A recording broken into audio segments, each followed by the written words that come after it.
Hello viewers, this is Sensor Studio breaking down the barriers of common sense. As of today, the Iran-Israel war has come to a ceasefire. At 4 a.m. on June 13th, Israel launched a massive attack on major cities, military facilities, and nuclear facilities across Iran, including Tehran. The war broke out when Iran responded with counterattacks. This war is giving us a great sense of foreboding. So today, let's take a look at what we should learn from this war. Let's get right into it. First, let's look at the damage suffered by the Iranian military. From the very beginning of the war, the Israeli military actively carried out decapitation operations, conducting them with an unprecedented level of ruthlessness. Let's take a look at the key Iranian military figures who have died so far. Revolutionary Guard Commander-in-Chief Hossein Salami, Revolutionary Guard Deputy Commander Gholam Ali Rashid, Iranian Armed Forces Chief of Staff Mohammad Bagheri, Quds Force Commander Esmail Qaani, Islamic Revolutionary Guard Corps Aerospace, Force Commander Amir Ali Hajizadeh, Political Advisor to Iran's Supreme Leader Ali Khamenei, Ali Shamkhani, Azad University President Mohammad Mehdi Tehranchi, and nuclear physicist Fareydun Abbasi. Literally, Iran's entire military leadership and key figures were all wiped out in a single day. This gave us a very significant lesson when Iran's military leadership and top officials were wiped out in an instant. At the beginning of the war, the Iranian military was only defending against Israel's attacks. That's because there was no one left to command them. That's why the Israeli military was able to maintain the upper hand throughout the war, because of these ruthless decapitation operations. Not only that, but Iran also lost most of its prominent nuclear physicists in airstrikes. After the success of these Israeli decapitation operations, Israel was able to gain air superiority over all of Iran. Even non-stealth fighters like the F-15 were able to carry out airstrikes over Iranian airspace. After that, the Israeli military relentlessly continued its attacks on the air defense network, and these attacks on the air defense network continued until just before the end of the war. They did this by destroying radars and air defense weapons. None of this was achieved by ground troops. It was accomplished solely by the Air Force, which makes it even more impressive. Next, what the Israeli military did was to reduce Iran's ballistic missile capabilities. Because of this war, Iran's ballistic missile capabilities have suffered such heavy damage that it's not an exaggeration to say they've been reduced to almost zero. First of all, 2/3 of their ballistic missile launchers were destroyed, and 70 to 80% of the ballistic missiles they had in stock were also lost. On top of that, since Israel has almost completely destroyed their ballistic missile production facilities, their ability to produce ballistic missiles has also been weakened. It will take a long time just to recover from this. In fact, Iran fired about 200 missiles at the beginning of the war, but by the time the ceasefire happened, they could only launch about 15. The number dropped significantly. It even got to the point where, because Israel had air superiority, the Israeli Air Force was able to spot and destroy ballistic missile launchers right before they fired. This really showed that whoever has air superiority can dramatically change the course of a war. If we had to pick the decisive reason why Israel was able to secure such air superiority, it would definitely be thanks to the intelligence and sabotage capabilities of the Mossad. Israel's Mossad played a very big role in this war. It was also the Mossad that played a major role in wiping out the military leadership in an instant. For example, they spread false information about a meeting to gather the military leaders in one place, then carried out an airstrike there to wipe them out. They also shared the locations of key facilities and important figures in real time, which made the search and destroy operation successful. Also, just like Ukraine did to Russia this time, the Mossad loaded drones into trucks and carried out airstrikes inside Iran using those drones. As a result, it is said that the damage caused by Israeli drones is quite significant. Of course, some people sometimes question whether it's right to use civilian vehicles for such military operations. Perhaps from Israel's perspective, they might say that winning the war is the top priority, not necessarily following international law. Also, Mossad continued to carry out sabotage and operations inside Iran, paralyzing some of Iran's social functions. They did everything they could. For example, they set fires in the mountains, blew up water pipes to flood parts of Iran, and even used anti-tank missiles to assassinate key figures. They did everything they could. You might think it's cowardly, but each of these actions is considered a major factor that allowed Israel to gain the upper hand in the war.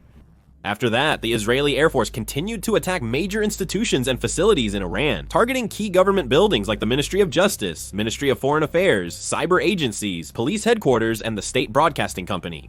With their air defense network neutralized and air superiority belonging to Israel, Iran could do nothing but take the hits. As a result, Iran's damage was doubled. Currently, the estimated number of deaths in Iran is around 950, and the number of injured is estimated to be over 3,500. In addition, if we consider the various facilities and individuals that were lost, Iran suffered tremendous damage. Of course, it's not that Israel didn't suffer any damage at all. As Iran indiscriminately launched ballistic missiles, Israel also suffered significant damage. Israel is completely hiding the extent of the damage, so we can't confirm the exact losses. Since we can see that some buildings are almost half destroyed, it seems unlikely that there was no damage at all. Especially near major cities like Tel Aviv, Haifa, and Beersheba, a lot of ballistic missiles landed, causing significant damage. For example, the Weizmann Institute of Science, which is the cradle of Israel's basic science, was completely destroyed. But what we need to pay attention to is that there was a breach in Israel's air defense network. In the beginning, Israel's interception rate was as high as 90%. That's quite a high number, but as time went on, it dropped, and by the time of the ceasefire, it had fallen to 65%.